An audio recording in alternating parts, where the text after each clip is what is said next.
Good morning guys, and welcome to the brand new 2017 BMW 5 Series, codenamed G30.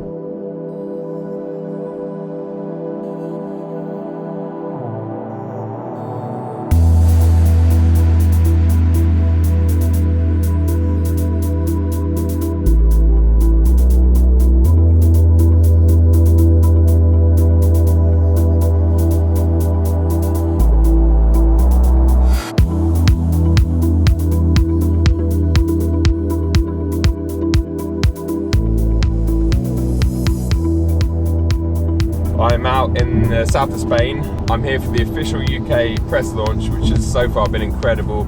I personally love BMWs for the drive that they give you, you know, the fact that they are the ultimate driving machine. I'm really excited about getting on some good driving roads and experiencing this car, experiencing the xDrive as well. Now, the cars that BMW UK brought out to this press event are the 520D, 520D xDrive, 530D and 530D xDrive. Now, they're going to be the best sellers in the UK. So this particular car is a 530D M Sport xDrive. In the UK, this is going to retail at £50,000. This particular press car is fully loaded.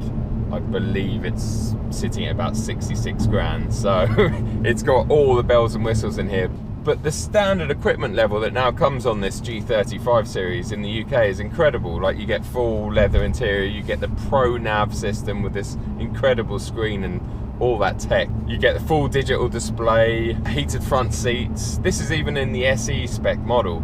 I think the standard wheels on the SE now are 17s. They've modernized the interior of this car beyond belief. Like, it's in another level compared to the old F10 5 Series, and I think if anything it's even slightly nicer than the 7 Series in here. I prefer the seats. It's more driver centric, or all the controls face the driver, a bit like BMWs of old. It reminds me of being in an E39 in that respect, that the controls are actually facing me. You feel like you're in more of a cockpit here. Everything's just lovely. We got picked up in the airport in these yesterday, and I was sitting in the back, and I can tell you there's much more headroom. Especially, they've sculpted sort of shapes out of the roof so that it's just the ergonomics they've really gone to town in. And for the half-hour journey I was sitting there, I was literally just looking around and prodding things, and I could see that they'd literally, where they could save a fraction of space, give you a tiny bit more leg room or a bit more headroom or shoulder room, they've made it. You know, they've really thought about everything, but managing to still continue to keep sort of big cubby holes in the back there so you could throw lots of stuff in. I think the older Gen 5, again, the seats were great, especially the front seats, but when you sat on the back bench, you kind of had the feeling that you're sitting on top of the seat rather than in it.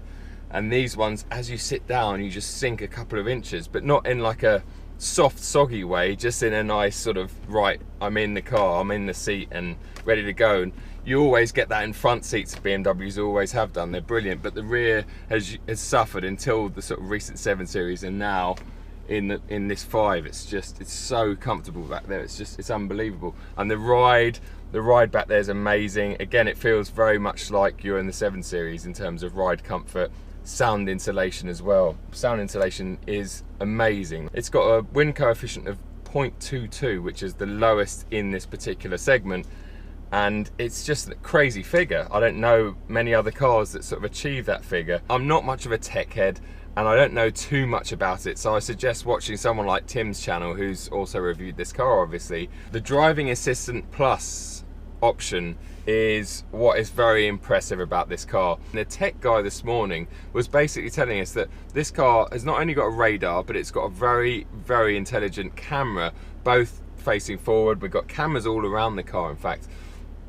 But while we're going forward, in terms of like active cruise, it's not just reading the car that's in front of me, it's going underneath that car with the radar, bouncing underneath it, or the cameras are going through the glass, and it's sensing what's going on in front of that car and what's going on in front of the car in front of that.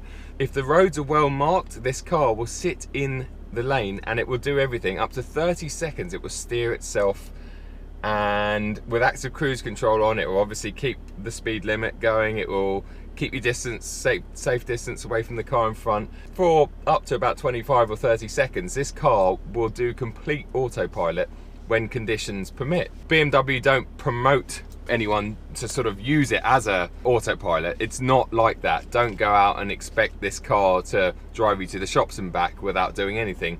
It's just there in terms of safety.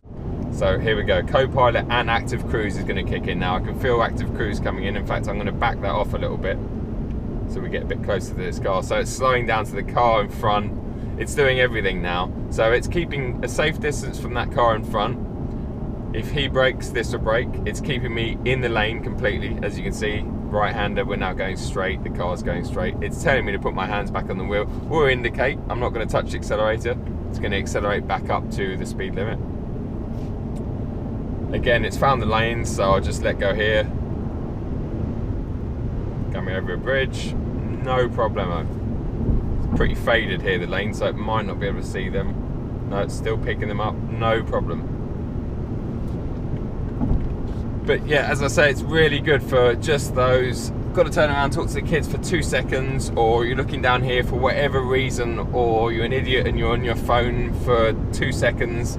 In that time, especially at motorway speeds, you can cause horrific damage to yourself and to others. So this is just, it's incredible. And the most important thing about it is it's not very intrusive. So it's not something that I'd get in and turn off. Whereas the old, say, active cruise control, I'd turn off because it used to annoy me. You know, it'd be very intrusive. This one isn't. The 7th gen car, this one, is 100 kilos lighter, basically spec for spec, compared to the 6th gen, so the one we've just said goodbye to. So 100 kilos might not sound like a lot, but it is in this day and age where cars and generations just get bigger and heavier. This one's still growing. It's notably a bit longer, more rear legroom, more boot space, but somehow they've managed to shave 100 odd kilos out of it.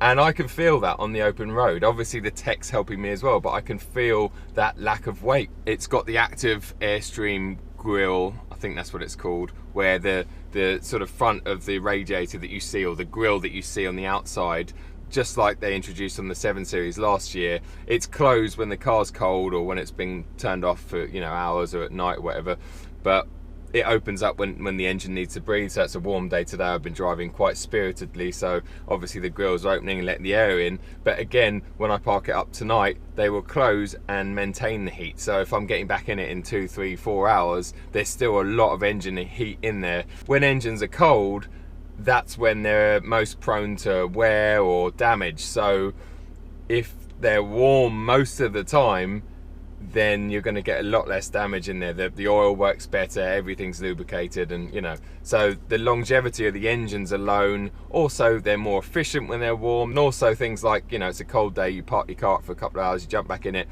the engine's still warm, so the cabin's still warm. You get, you know, hot air coming into through the ventilation. So just, there's loads of bonuses for doing that. So it's a brilliant concept.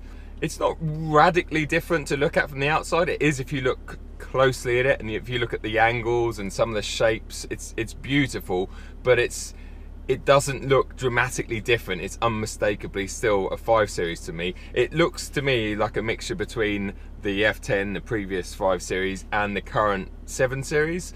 Like all 5 Series, it's got the Hofmeister kink on the rear window there. xDrive is now available in the UK on the 520D and the 530D.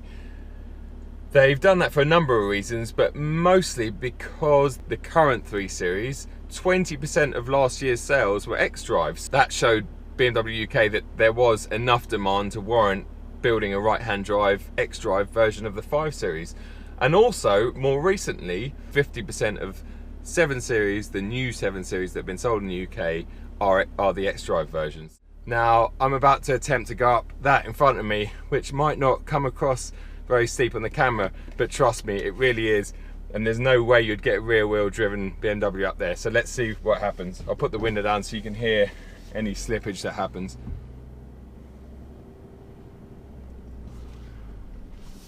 Okay.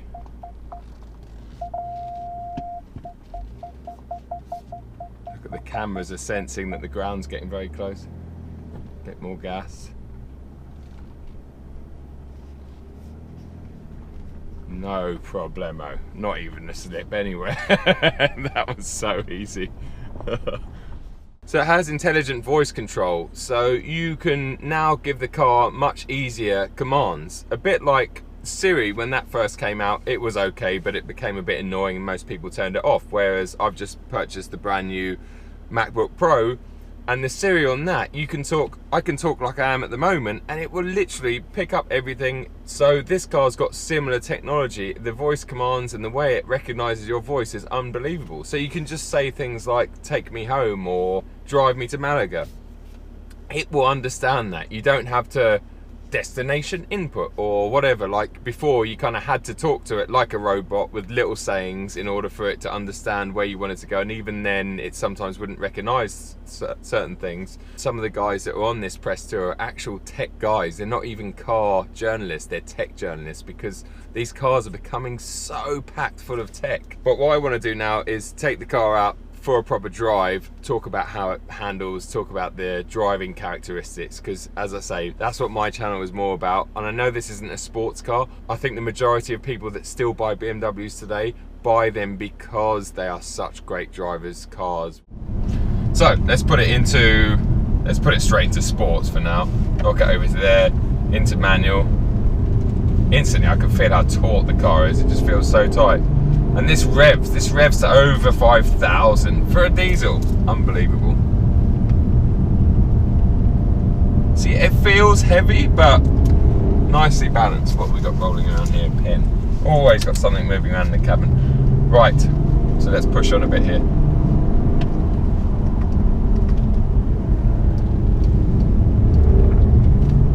As you may or may not be able to tell, there's absolutely no roll on this thing. So that kind of disguises where the limit is a little bit. But look at it, turning in, foot on the floor. It just goes. The brakes are really good as well. Really, really good. What a piece of road.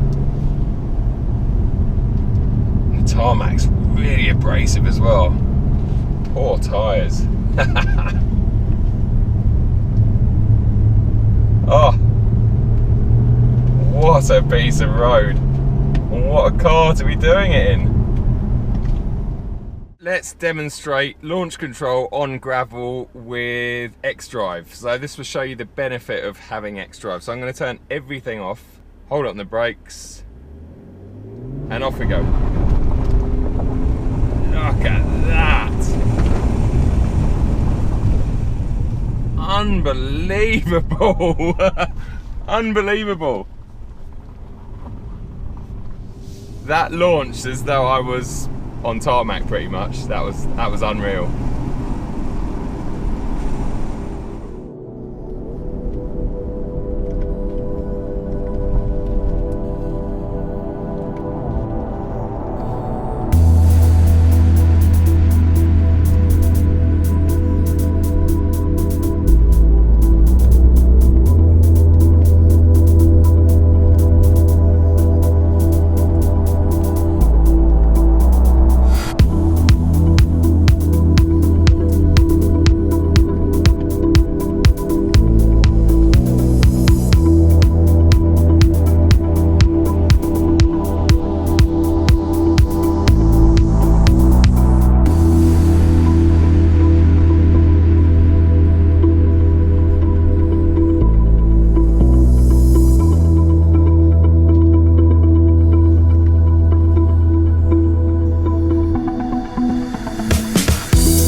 It's just like endless, amazing road after amazing road after amazing road.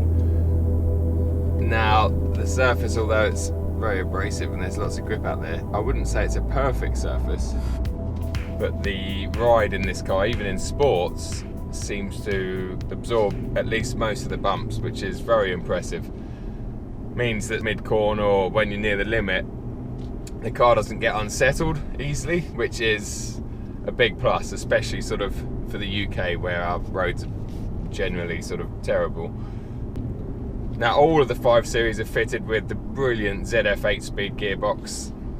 I definitely reckon these are as good, if not better, than the DCT box. They're just unbelievable. They just change all the time, lightning quick, but also so smooth when you've got it in auto, which is what you want from an automatic gearbox. What's the M5 going to be like if this is the diesel? Oh, just so much confidence in the corners. I don't quite have the support in these seats, but maybe I haven't got the bolsters up properly. I'm just... There we go.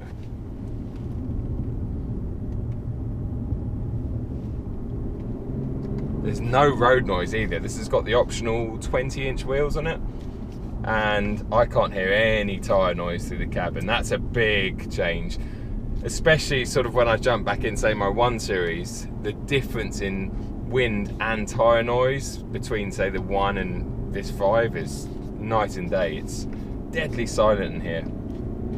You know, this is something that I dreamt of.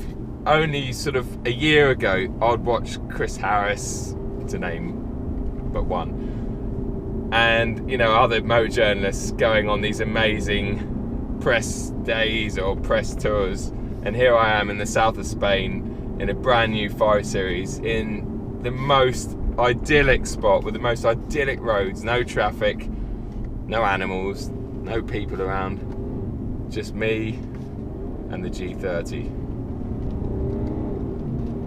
Oh, it's just brilliant.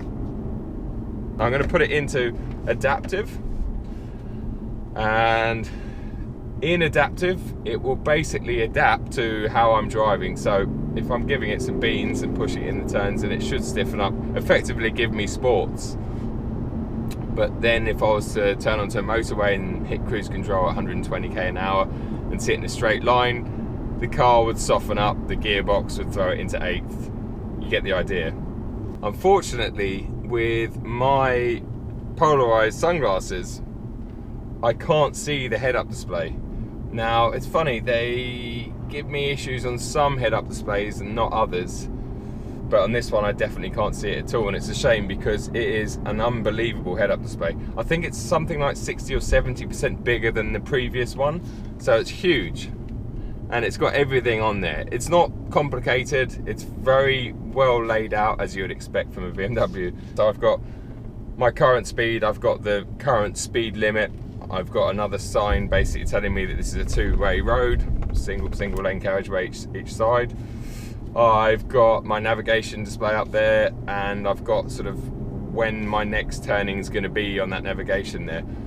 Also, it changes colour depending on what mode you're in down here, and I'm sure there's a number of other functions. You can get your radio stations and your telephone numbers and whatever else up there. Probably read emails and things like that. That's something else. Office 365 can be integrated into this car, so you can read all your emails on there. You can then dictate replies, so you can talk to the car and it will write an email back to whoever it is. Obviously all hands-free again. Of course, this car's got gesture control too, like the current 7 Series. I'm not really a big fan of it. It's there because it's something that BMW can shout about. It's a marketing ploy. What was wrong with the volume button 20 years ago? Well, it meant that your hand would come off the steering wheel to change the volume, and also you'd be looking down to see where it is, so not particularly safe. They then moved it to the steering wheel, 12, 15 years ago, where it is stuck on most cars, and it's brilliant. It's there, it's, you don't have to take your hands off the wheel. It's brilliant. You can turn the volume up and you can turn the volume down. Simples, amongst many other things these days on the wheel. But the gesture control, it just makes no sense to me. It is a marketing tool, it's a marketing ploy. Let's see if it works. No. Maybe I haven't got it turned on. But regardless, I told you I'm not very good with my tech. Regardless, I don't see why. Like, that's not going forward. To me, that's going backwards, because you've gone from having both your hands on the wheel, which is very safe, to now taking one hand off the wheel and doing silly gestures. The only other negative about this car that I can honestly find in the sort of day and a half that I've been in the front and in the back is, okay, so it's got wireless charging in the front here, it's got USB ports, it's got your cigarette lighter thing as well, which I've got my 5-way adapter plugged into, so that's all great. So plenty of sort of connectivity or charging points in the front. In the back, there's still just the single cigarette lighter socket or 12-volt socket, and that's it. That slightly annoys me. I think in this day and age, in a car like this that's just coming out now as we speak, it should have USB ports in there. I was worried that it was going to drive more like a 7 than a 3 Series. Now, I'm not taking anything away from the current 7 Series, but that feels heavy, you know, as do all sort of cars in that segment. It wouldn't have liked to have been hustled down the roads that I've been on today, for instance, whereas a 3 Series would have really enjoyed that. It hasn't lost any of its BMW-ness, if you like.